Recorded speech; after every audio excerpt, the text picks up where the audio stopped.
ফ্রিতে যদি কোনো জিনিস পাওয়া যায় তাহলে কিন্তু বেশ ভালোই হয়। Hello everyone, welcome to my channel. তোমরা সবাই কেমন আছো? আশা করি সবাই খুব ভালো আছো, আর আমিও কিন্তু খুবই ভালো আছি। সেটা কিন্তু তোমরা দেখেই বুঝতে পারছো।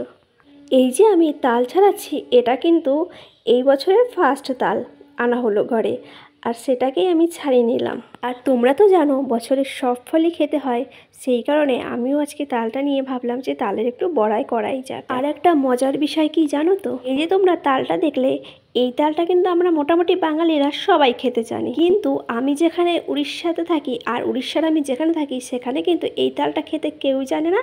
এমনকি এটা কিন্তু বাজারে তুমি কিনতেও পাবে। এখানে কিন্তু এই তালগুলো এরকম যেখানে যেখানে গাছ আছে সেখানে সব এরকম নিচেই পেকে তাল পেকে পড়ে যায়।